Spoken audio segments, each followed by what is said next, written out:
एक अभी इस सारे कॉन्फ्लिक्ट में हमने मीडिया का रोल देखा, कुछ बहुत फनी था और कुछ बड़ा सीरियस था, कुछ बहुत प्लांटेड था, बहुत सारी चीजें। मतलब मैं तो बहुत पाक कुछ भारत सीखा जंग यार। के दौरान बिल्कुल बहुत से यूट्यूबर्स थे जिन पर लोग जिनको देखते थे, उनका वीलॉग्स वगैरह देखते थे।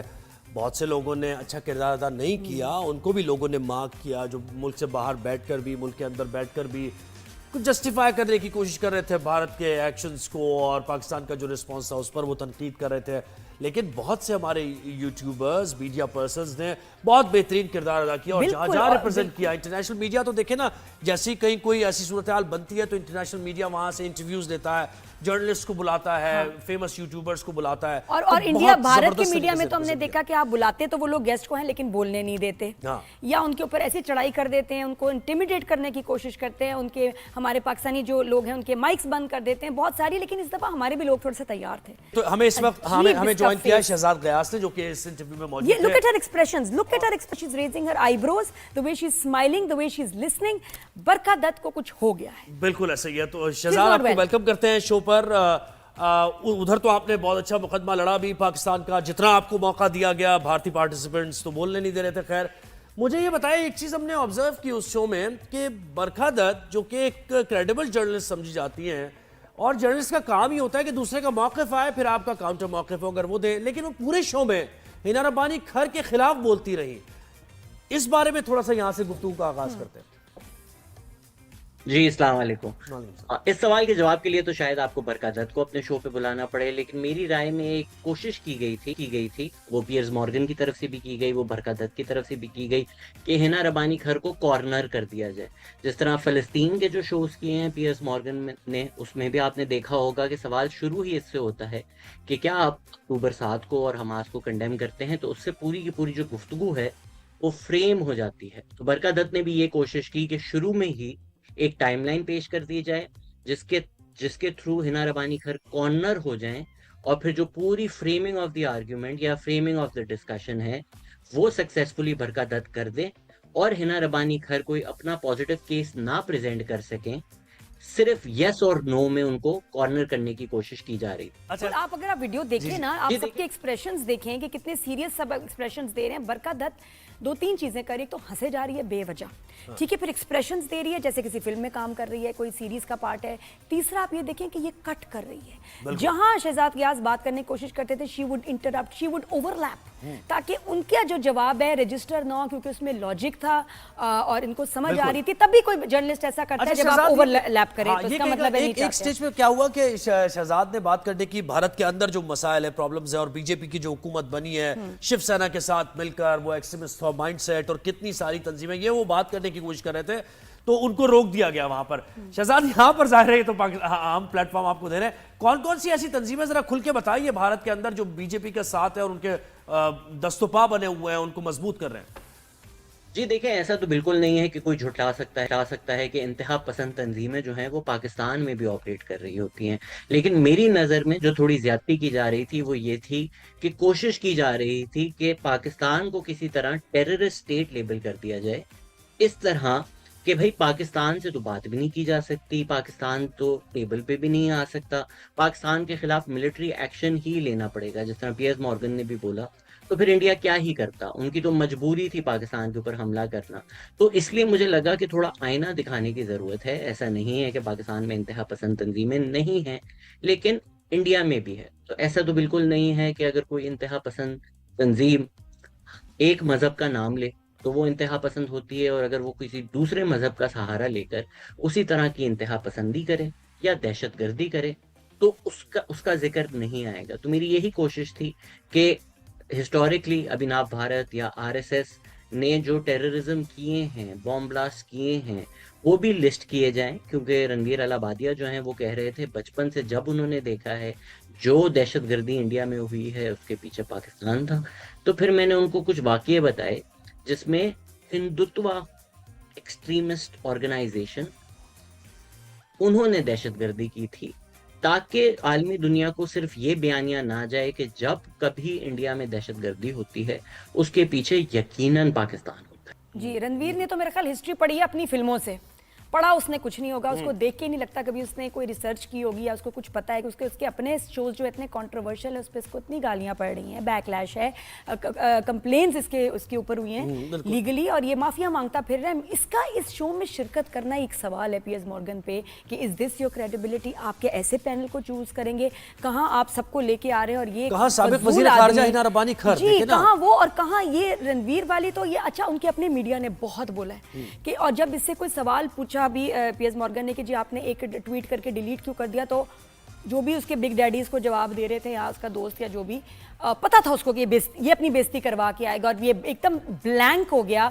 वो उसके ऊपर भी बहुत बातें उठी हैं। अच्छा, हम शहजाद आपसे पूछेंगे कि क्योंकि ये तो वॉर ऑफ द नैरेटिव थी, जंग से कम नहीं था ये शो। मैं बताऊं आपको, इतनी हाजिर दिमागी, लॉजिक, फैक्ट्स, और पता चल रहा था कि भाई कि बहुत ही टेंशन वाला शो है, लेकिन स्टिल आपको क्या लगता है कि पाकिस्तानी जो नैरेटिव था, बयानिया था, उसकी जीत हुई है? जी, मेरे ख्याल से पाकिस्तान की जो हमारी फैसला करने वाले लोग हैं, उन्होंने एक बेहतरीन फैसला किया कि पाकिस्तान के जो नौजवान हैं, जिनको अब वो लोग फ्रंट लाइन सोल्जर्स भी कह रहे हैं, ट्विटर खोल दिया, उनको मीम्स बनाने दी, उनको खुलकर बात करने दी। तो ये जो नौजवान हैं, इन्होंने ही पाकिस्तान का बयानिया पूरी दुनिया को दिखाया। और एक फ़ायदा भी ये था कि पाकिस्तान हक पर था। तारीख में ऐसे भी मौके आए हैं जब पाकिस्तान ने नाजायज़ कुछ किया है। इस दफ़ा नाजायज जो किया था वो भारत ने किया था, और ये आलमी दुनिया को भी नजर आ रहा था।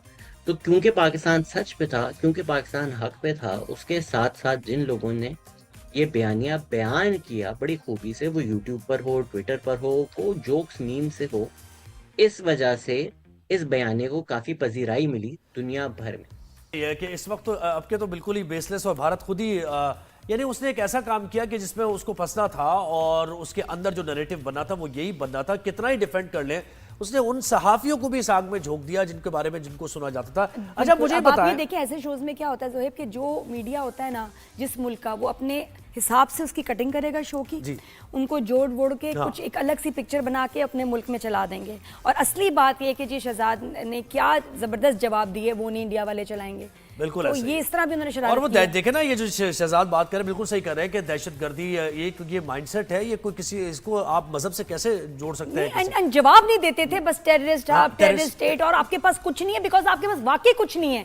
You have no proof, you have no logic, no reason. आप सिर्फ पपेट बने हुए हैं मोदी सरकार के हाथों, और आपका अपना जितना भी पुरानी आपकी क्रेडिबिलिटी है, लॉजिक, सब एक्सपीरियंस जीरो। बिल्कुल। अच्छा, इन दोनों के ही जो बरकत है और ये रणवीर जो है, इनके कैसे यानी बयानी को कैसे काउंटर किया, तो है आपने भी किया है, बिल्कुल बेहतरीन तरीके से किया है, लेकिन हम इस पर ज्यादा वक्त भी जाया नहीं करना चाहते ना, कि हम बार बार एक ऐसी सेंसलेस बेसलेस चीजों के बारे में बात करते रहे, उनको जवाब देते रहे। तो इस पर जरा बात कीजिए। जी, एक तो वक्त की बहुत ज़्यादा कमी थी, और मुझे लगता है कि चारों में से सबसे कम मैंने ही बोला। अगर तो मुझे वक्त दिया जाता तो फिर मेरी कोशिश ये होती कि सिर्फ उनके बयानिए को मुस्तरद ना करूं, बल्कि अपना जो बयानिया है वो भी साथ साथ पेश किया जाए। मैंने बिल्कुल शुरू ही किया था जहां से रणवीर अलाहाबादिया ने शुरू किया। उनका पहला पॉइंट, उनका दूसरा पॉइंट, अभी मैं तीसरे, चौथे, पांचवें पॉइंट पर आ ही रहा था। लेकिन आपने भी देखा होगा कि किस तरह होस्ट भी शो को एक नैरेटिव के तहत लेकर चल रहे थे। हिना रब्बानी खर ने जब जाफर एक्सप्रेस का जिक्र किया, उन्होंने बोला ये इररेलेवेंट है, ये व्हाट अबाउटरी है, ये तो पुरानी बात है, आज की बात करो। लेकिन दूसरी तरफ से उमर सईद शेख का जिक्र हो रहा है, उसामा बिन लादेन का जिक्र हो रहा है, तो 10-15 साल पुरानी बात नहीं है, उसकी रेलेवेंसी है। लेकिन 1 महीने पहले जो वाकया हुआ है उसकी रेलेवेंसी नहीं है। तो वो जब हिना रब्बानी खर ने बयान करने की कोशिश की तो उनको काट दिया गया। मैंने जब कनाडा का जिक्र किया तो I was immediately cut off कि भाई अगर तो हम ये पैराडाइम बना रहे हैं या ये आर्ग्यूमेंट कर रहे हैं कि अगर किसी मुल्क में टेररिज्म होगा तो फिर इंटरनेशनल बॉर्डर्स नहीं है, फिर कोई भी जाकर किसी को बम मार सकता है। तो कनाडा में इंडिया ने टेररिज्म किया है, कनाडा ने पब्लिकली अक्यूज किया है कि कनेडियन को इंडिया ने मारा है। तो क्या कनाडा फिर जाकर बॉम्ब करना शुरू कर दे? तो अगर ये डिस्कशन थोड़ा तवील चलता तो इस तरह की कई बातें थीं, या बलूचिस्तान का जिक्र आता, पर वो वक्त ही नहीं मिला हमें। तो वो जो CIA एजेंट बन के किसी शो में बैठा हुआ हूँ करके टाई ठीक कर रहा है, वो अलग पागल लग रहा है। बरखा दत्त को तो वैसे ही देख के अल्लाह माफ़ी जैसे कोई बिल्कुल मैं कह रही हूँ उसको दिमागी कोई मसला आ रहा है। सच एक्सप्रेशंस हमने कभी नहीं देखे, जैसे कोई बच्चा कोई बैठा हुआ, कोई बिल्कुल। What's wrong with her, she needs medical help, please इनको आप इलाज इनका कराएं। और साथ में ये जरूर शहजाद बताएं कि ये जो पीएस मॉर्गन का रोल भी था कि आपके आपके जो आपका टाइम है आप बात कर रहे हैं उसको काट देना, तो मुझे तो थोड़ा बायस्ड लगा, सीधी बात Biased है, लगा, हाँ, बायस बिल्कुल लगा। सही। ये Stage पैनल मुझे था बहुत वो। अजीब इसका लगा, ये कन्वर्सेशन आपको टाइम ना देना और इनको इंटरप्ट और ओवरलैप जब कर रहे थे उनको नहीं रोकना, मुझे तो उनका ये रोल नहीं समझ आया होस्ट का। आपको कैसा लगा? जी, जैसे मैं पहले भी कह चुका हूँ इस बारे में, तो किसी को भी जो भी देखने वाला है उसको बज़ाहिर ही नजर आ रहा होगा कि एक बायस तो था। अब वो मैं ये नहीं कह सकता कि उनकी पर्सनल आइडियोलॉजी की वजह से है या क्योंकि इंडिया एक बहुत बड़ी मार्केट है तो आपको, या इंडिया का जो बयानिया या कम्युनिकेशन है वो इतनी इफेक्टिव और इतनी सक्सेसफुल रही है कि आलमी दुनिया के जो एंकर भी हैं या जो यूट्यूबर्स हैं वो भी कहीं ना कहीं उसको बायन करते हैं या उसमें यकीन रखते हैं। लेकिन फ़लस्तीन इसराइल की कवरेज में जिसने भी पियर्स मॉर्गन को देखा होगा उन्होंने ये बात सच पाई होगी कि उनका जो किरदार होता है वो एक क्लियर बायस या एक क्लियर टिल्ट जरूर दिखाता है। बिल्कुल क्लियर बायस्ड होता है। बड़े बड़े इंटरनेशनल जो मीडिया है, बड़े बड़े मीडिया हाउसेज हैं, हम उनके भी किरदार को देखते हैं और उनकी वो अपनी भी biased क्रेडिबिलिटी खराब होती है। बात ये कि ये जो बिल्कुल। पीएस मॉर्गन ने किया भी है तो इसका अपना जो है इमेज वो भी खराब हुआ होगा, लोगों ने देखा बिल्कुल, कि आप इतने अगर क्रेडिबल अगर आप शो की बात करते हैं, आपका शो है, तो you were not fair eight बिल्कुल ऑल। ऐसे ही। ऐसे मौके पे न्यूट्रल होना है आपने क्योंकि जब आप एंकर कर रहे हैं और आपका अपना मौक़िफ़ जो है, पॉइंट ऑफ व्यू अलग है बहरहाल, लेकिन दो पार्टीज को आपने बिठाया हुआ है तो फिर आपको न्यूट्रल बनना पड़ेगा और आपको जो प्रॉपर टाइम दोनों को देना पड़ेगा ताकि दोनों का मौक़िफ़ सामने आए, फिर लोग in a better position to decide कि कौन सही कह रहा है कौन गलत कह रहा है। तो ये एक बायसनेस सरासी लेकिन नजर अच्छा आए। हुआ कि इतने भी कम वक्त में भी शहजाद ने जो 2-3 पॉइंट्स जो उनके बहुत ही जबरदस्त थे हाँ, और वो वो उस टाइम में established बोल दिए, वेल डन। बिल्कुल ऐसे। अच्छा मुझे बताएं कि ये जो वजीर आजम ने chairman peoples party Bilawal Bhutto Zardari को टास्क दिया है कि जाकर इंटरनेशनली पाकिस्तान का नैरेटिव रखें, पाकिस्तान का मुकदमा सामने रखें, तो इसको आप इस मूव को कैसे देखते हैं सिफारती सतह पर? देखता हूँ इस फैसले को, हमें ये बहुत ज्यादा जरूरत है ना सिर्फ सियासतदान जो हैं या ब्यूरोक्रेट जो हैं उनको भेजा जाए। एक तो आप डिप्लोमेसी करते हैं जो प्राइवेट एम्बेसीज में होता है, रिश्तों के थ्रू होता है, फिर एक पब्लिक डिप्लोमेसी होती है। तो ना सिर्फ सियासतदान, पॉलिटिकल पार्टी रिप्रेजेंटेटिव्स, पर जो मीडिया में अच्छा किरदार प्ले कर सकते हैं, जिन हमारे इंटेलेक्चुअल्स की अंग्रेजी भी अच्छी है और पाकिस्तान का नैरेटिव भी पुट फॉरवर्ड कर सकते हैं और जिनकी थोड़ी क्रेडिबिलिटी भी है, जिस तरह दुनिया भर के न्यूज़ इदारे होते हैं उनके कोरेस्पोंडेंट्स, उनके दफ्तर और मुल्कों में होते हैं, उसी तरह पाकिस्तान को ज़रूरत है कोई इस तरह की न्यूज़ ऑर्गेनाइजेशन बनाने की जिसके दफ्तर दुनिया भर में हो ताकि पाकिस्तान का बयानिया दुनिया भर में जा सके। और जब इस तरह का वक्त आए तो बिल्कुल लास्ट मिनट एक टीम पुट टुगेदर करके इस तरह ना भेजनी पड़े। ये चीज़ें ऑलरेडी इन प्लेस दुनिया भर में, apart from the official embassies, होनी चाहिए। ये चीज़ें पाकिस्तान की सॉफ्ट पावर जो है उसको दुनिया भर में बढ़ाएगा। Thank you so much Shahzad, बहुत शुक्रिया।